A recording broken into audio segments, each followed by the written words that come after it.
आप देख रहे हैं विनोद दुआ लाइव। हम आगे बढ़ते हैं। रक्षा मंत्रालय ने, डिफेंस मिनिस्ट्री ने 101 ऐसी चीज़ें हैं फौज के साजो सामान से जुड़ी हुई जिनके इंपोर्ट्स पर कुछ सालों में फेज़ वाइज पाबंदी लगाने का ऐलान किया कि उनको बाहर से नहीं मंगाया जा सकेगा। इनमें व्हील टैंक, हल्की मशीन गन, असॉल्ट राइफल और जो सबमरीन्स हैं, 11 तरह की इंस्ट्रूमेंट्स की खरीद सिर्फ डोमेस्टिक घरेलू स्तर पर करनी होगी जो यहाँ पर बनी हुई होगी। दिसंबर ये 2021 से लागू होगा। दिसंबर 2022 से 4 तरह के इंस्ट्रूमेंट्स, दिसंबर 2023 से 8 तरह के इंस्ट्रूमेंट्स और दिसंबर 2024 से और भी 8 तरह के साजो सामान की खरीद या डोमेस्टिक जो हमारे मैन्युफैक्चरर्स हैं उनसे करनी होगी। डिफेंस मिनिस्टर ने कहा है कि अप्रैल 2015 से अगस्त 2020 के बीच फौज ने हथियारों की इन 101 कैटेगरीज में से 3.5 लाख करोड़ रुपए के जो साजो सामान था वो खरीदा है। तो इससे बहुत से सवाल उठते हैं क्योंकि इसमें विरोधाभास बहुत है, कॉन्ट्रडिक्शंस बहुत हैं। मेरे साथ है विंग कमांडर अनुमा आचार्य। बहुत शुक्रिया मैम अपना वक्त हमें देने के लिए, थैंक यू वेरी मच। मेरा पहला सवाल ये है कि क्या हमारे पास इतनी स्वदेशी क्षमता है, इतनी हमारे पास अपनी काबिलियत है कि हम ये सब सामान खुद बना पाएँ?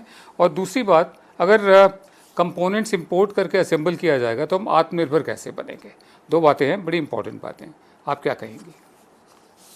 पहली चीज तो जो डिफेंस प्रोडक्शन पॉलिसी आई है जिसके बारे में कल राजनाथ सिंह जी ने बात की थी, ये बहुत ही ऑप्टिमिस्टिक है। इसमें ये है कि हम भारत जो है विश्व के 5 सबसे अग्रणी देशों में जाके खड़ा हो जाएगा। डिजाइन से लेके डेवलपमेंट तक हमारी एक्सपर्टीज हो जाएगी। सेल्फ रिलायंस के साथ साथ हम अपने जो फ्रेंडली नेशंस हैं दूसरे, उनको भी हम कुछ ना कुछ सप्लाई कर सकेंगे इन्हीं में से। तो हमारे पास HAL बहुत पहले से है, हमारे पास DRDO है, ऑर्डिनेंस फैक्ट्री बोर्ड्स हैं जो अलग तरह के सामान का प्रोडक्शन करते हैं। इन सब के होने के बावजूद भी हमको कई बार नॉर्मल चीजों के लिए, जैसे एक होती है एक्सट्रीम कोल्ड क्लाइमेट क्लोथिंग, उसके लिए हमको सिंगापुर या श्रीलंका पर डिपेंड होना पड़ता है। अभी हमने इसमें बात की है कि बुलेट प्रूफ जैकेट्स हम खुद बनाएंगे, लेकिन ये ECC क्लोथिंग हम नहीं बनाने वाले हैं, ये लिस्ट में नहीं है।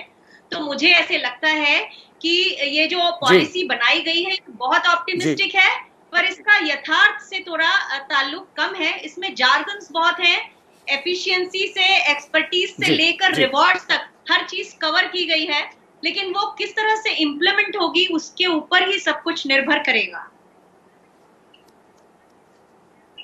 जी, मैं आगे बढ़ता हूँ।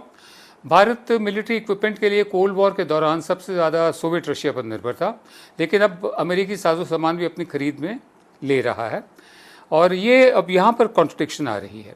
जब डोनाल्ड ट्रंप भारत के दौरे पर आए थे फरवरी में, तब भारत ने $3 बिलियन से ज़्यादा रक्षा के सौदों पर दस्तखत किए थे, जिनमें हेलीकॉप्टर भी शामिल थे। इजराइल वेपन इंडस्ट्री के साथ गैस से चलने वाली लाइट मशीन गन की खरीद के लिए 800 करोड़ रुपए की डील करी है। इसके अलावा ऑस्ट्रेलिया, दक्षिण कोरिया, जापान, थाईलैंड के साथ भी डील हुई है। और जैसा हमारी मेहमान बता रही हैं कि मतलब श्रीलंका, सिंगापुर, इनसे भी हमने सामान इंपोर्ट किया है। आर्मेनिया के साथ 1 मार्च 2020 को $40 मिलियन की डील हुई है।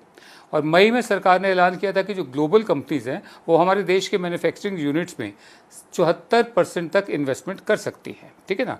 और ऐसे में जो हमारी एक्सपर्ट बता रही हैं कि बहुत ज़्यादा एम्बिशियस है, वैसे ही है कि हम 5 साल में 100 स्मार्ट सिटीज़ बना देंगे या बुलेट ट्रेन चालू हो जाएगी देश में। बहरहाल मेरा अगला सवाल आपसे यह संक्षेप में जवाब चाहूँगा कि जो फ़ौज का साजो सामान है, इस पर इम्पोर्ट पर जो पाबंदी लगनी है, इससे जो हमारी डील्स हुई हैं इन पर क्या असर पड़ेगा? जो डील पहले से हो गई हैं उनकी तस्वीर क्या रहेगी?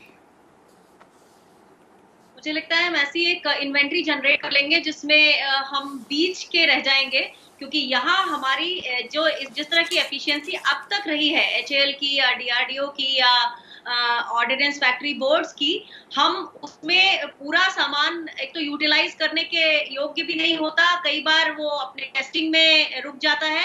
तो ऐसे में अगर हम इंपोर्ट पर भी बैन लगा देंगे तो हो सकता है कि स्मॉल स्केल इंडस्ट्रीज को थोड़ा फायदा हो, लेकिन जिस MSME को हम और अपने PSUs को जो थोड़ा फायदा पहुंचाना चाहते हैं, वहां पर मुझे लगता है कि प्रॉब्लम्स आएंगी। जी, मैं आगे बढ़ता हूँ। नीति आयोग के चेयरमैन रहे, वाइस चेयरमैन रहे अरविंद पनगड़िया ने CII के कार्यक्रम में कहा था कि डिमांड साइड और एक और फाइनेंशियल जो इनकरेजमेंट है, जो इंसेंटिव है, उससे अर्थव्यवस्था को बल मिलेगा। उन्होंने ये भी कहा था कि जो प्रोत्साहन पैकेज जो है, इंसेंटिव पैकेज, मांग बढ़ाने के मकसद से होना चाहिए ताकि जो आर्थिक गतिविधियाँ उनको और बल मिल सके। उन्होंने ये भी कहा कि इंपोर्ट लाइसेंसिंग को लागू कर WTO के उन नियमों का उल्लंघन होगा, ये जो जिसके बारे में हम चर्चा कर रहे हैं, जिस पर भारत ने दस्तखत किए हैं। पनगड़िया ने कहा कि अर्थव्यवस्था अभी भी खुलने की प्रक्रिया में, और अगर हम देखें तो इन्वेंट्रीज एक बार फिर भरने लगी हैं। इससे दिखता है कि मांग में कमी की समस्या है। उन्होंने कहा कि ज़रूरी नहीं कि आप हर उस चीज़ का उत्पादन करें, प्रोडक्शन करें जिसे आप खुद कंज्यूम करते हैं। बिल्कुल जैसे हमारी एक्सपर्ट भी बता रही है, उन्होंने कहा कि इंपोर्ट की जाने वाली जो चीज़ें हैं उनको घरेलू स्तर पर तैयार करना और घरेलू स्तर पर तैयार की गई चीज़ों से बदलना अच्छा आइडिया नहीं है, अच्छा विचार नहीं है। उन्होंने कहा कि मुझे इस बात की चिंता है कि जिन नीतियों को 3 साल पहले लागू किया गया था उन्हें बदला जाए और ट्रेंड में कोई बदलाव ना हो। बहरहाल मेरा आखिरी सवाल आपसे ये है मैडम कि नीति आयोग के पूर्व अध्यक्ष अरविंद पनघड़िया इंपोर्ट पर जो बैन है उसका विरोध कर रहे हैं।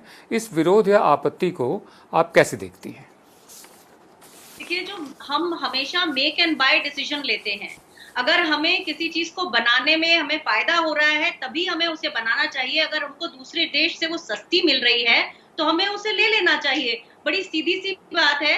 जहां हमें कॉस्ट के ऊपर बहुत सारी चीजें निर्भर करती हैं, वहां पर इंपोर्ट पे टोटली बैन वो भी ठीक नहीं है।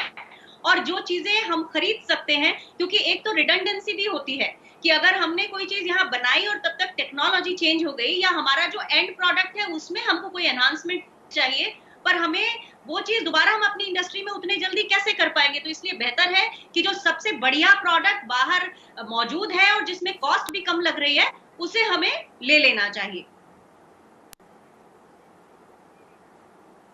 जी, मतलब ये आप क्या मानती हैं कि वही बात होगी कि कहीं ऐसा ना हो जाए कि जहां लोग बड़े बड़े हाईवे बना चुके हैं वहां हम पगडंडी बनाने की कोशिश कर रहे हैं, बावजूद DRDO के, बावजूद ऑर्डिनेंस फैक्ट्रीज के, या हम पहिए का दोबारा आविष्कार करने की कोशिश में हैं? मैं बहुत जल्दी से आपको कुछ जार्गन्स बताऊंगी जो इस पॉलिसी में इस्तेमाल किए गए हैं, जैसे defence manufacturing ecosystem, competence mapping, independent external monitors, defence investors cell. लेकिन जो इसका गवर्नेंस वाला हिस्सा है वो इतना क्रैम्प्ड अप है, इतना हश्ड अप है कि इम्प्लीमेंट कैसा होगा वो पता ही नहीं चलता है। मुझे लगता है आने दिनों में जब सरकार इसका खुलासा करेगी तब इस पे कोई और भी जाहिराना कमेंट दिया जा सकता है। अभी ये थियोरेटिकली बहुत अच्छी पॉलिसी है, इम्प्लीमेंटेशन के आसार उतने अच्छे दिखते नहीं है। बहुत बहुत धन्यवाद आपका विंग कमांडर अनुमा, अपना वक्त हमें देने के लिए। हम उम्मीद करते हैं कि आप हमारे कार्यक्रम में आती रहेंगी। बहुत शुक्रिया आपका।